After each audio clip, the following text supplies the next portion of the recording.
Well everyone, the Samsung Galaxy S9 is by far one of the more interesting phones Samsung's ever made. So let's go and take a look at how this phone holds up in 2024. Let's see if it's still worth buying. And for the vast majority of things, it's still a very good device. I'm still a fan of it for sure. And I think Samsung did a pretty good job at this phone back then. But clearly there are much better phones I would recommend people to buy nowadays. And I probably would not recommend anyone to buy this phone in this day and age. But let's go and see how it holds up for the most part. First of all, if you do want to pick up some phones I would recommend buying this year, links will be down in the description. You can get them from there and you can help support the channel at the same time. Now, starting off with the outside of the Samsung Galaxy S9, you are basically getting a pretty decent 5.8-inch Super AMOLED display. It's 1440p and it's a fairly high resolution display. And what's funny is it's still a higher resolution than the Galaxy S24 that just came out. The S24 is still at 1080p. This one back then was at 1440p. Is it a big difference? Not really, and I would much rather have an S24 panel than this one, but it's still interesting that the S9's panel from so many years ago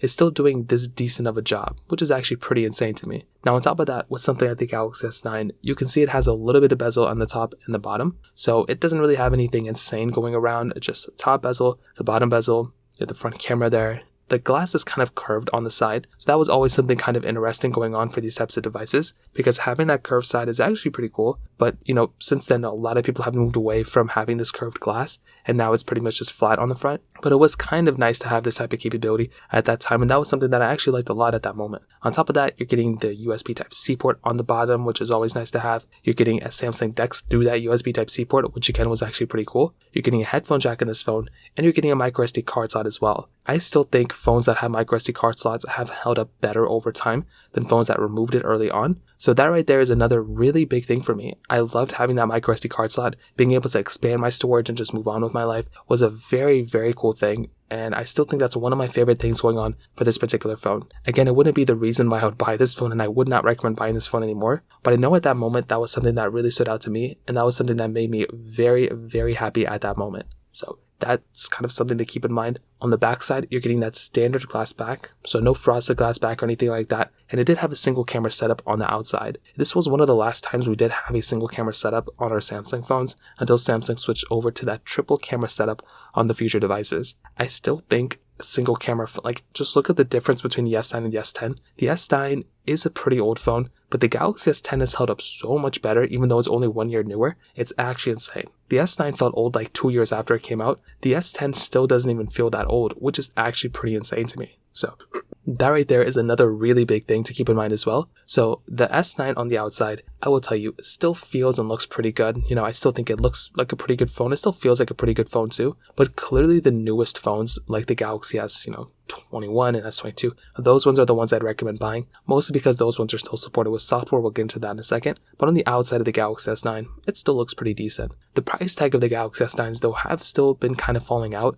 The thing is that the S9 still on Amazon is like $130, I think, or $120. I think last year was about like $140, $150. So they're going down like not that much in the used market. But this is why I probably wouldn't even recommend buying this phone, because on eBay or something, you can buy like a Galaxy S10 for significantly cheaper. Even on, on Amazon, you can buy a Galaxy S10e for cheaper or around the same price as this one. So there's not even a big point of buying this device anymore either from the price tag standpoint as well. So that kind of covers it up from that perspective. Now from the camera side, this phone, like I said before, had a single camera setup on the back, 12 megapixel wide angle lens. On the front, it had that 8 megapixel wide angle lens and then a 2 megapixel, eye camera on the front. Now, with this type of camera lens, you have to keep in mind, it is pretty much what you'd expect in a lot of different ways. It's really not that crazy great of a camera. And again, that's just kind of what happens when you're buying a phone like this. It's a pretty basic device and it's a pretty basic camera when it comes down to it.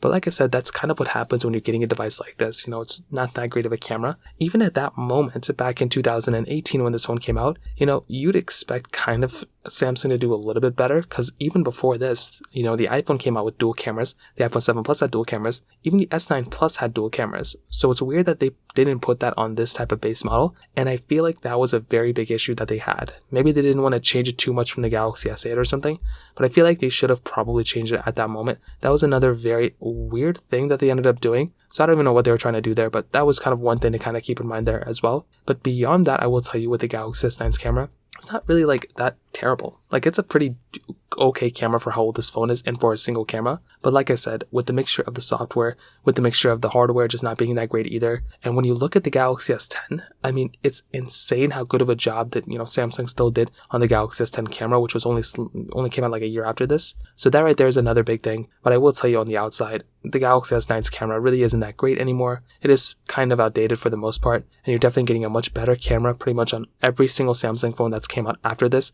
rather than this one. So keep that in mind, but that's kind of how I see this particular device's camera from that perspective. Now, in terms of software, the Samsung Galaxy S9 is also like kind of done getting software support. In fact, it's been pretty much done getting software support for a long period of time. So that was kind of an issue with the Samsung Galaxy S9, was that we knew it wasn't going to last that long. In fact, Samsung did actually end up increasing the longevity of the phone after this. So the Galaxy S10 actually ended up getting a longer lasting support, in terms of software, than the Galaxy S9, which is kind of interesting. And I'm glad the Galaxy S10 got it, because the S10 was a really good phone and I like that phone a lot. With the Galaxy S9, this was a phone that was pretty much like, it lasted for a good amount of time. It did get One UI 2 and One UI 2.5, which was actually a pretty good version of software. But once again, I feel like Samsung could have done a little bit of a better job here. And it's just one of those things that, when you look back, I feel like they could have done a better job at that moment, at the time. But what are you going to do? They're improving it now with the Galaxy S24s and whatnot, but it took them a long time to do it, where Pixels and iPhones were lasting for a long time, for a longer period of time than Samsung's. So that kind of covers it up there. Now, in terms of the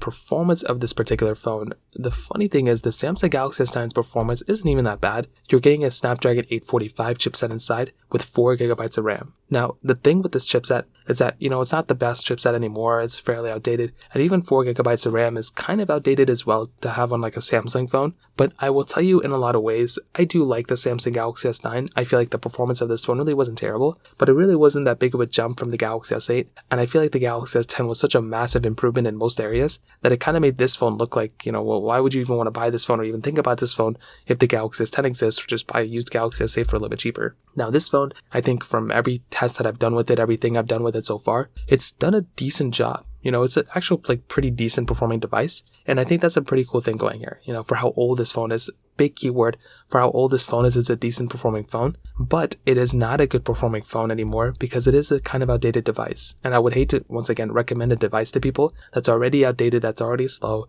And this is already an outdated, slow phone. So even if this phone's performance was amazing, I would still have issues with it because I wouldn't want to recommend it to people and give them the idea that it's still a really good performing device from that perspective. So what I would probably recommend you to do, and kind of some of this video, the Galaxy S9, I don't think it's really worth buying anymore. I think it's a fairly old device, and it's just, there's just no reason why you should, buy this phone when there's other devices out there that are much better for slightly more money. Things like the Galaxy S21, the S22, those are the devices I'd recommend buying. The Pixel 6, I would recommend buying those. The iPhone 11 or newer, buy those ones. I wouldn't recommend going down to these 2018 phones anymore, and I'd recommend buying the newer ones if you have the option. So that pretty much covers it up there. If you have any other thoughts or questions, please let me know in the comment section below. Hit the like button, that would mean so much, but definitely hit that subscribe button. More importantly than everything else, I love every single one of you guys. Hopefully I'll catch you guys in the next video. Peace out till then.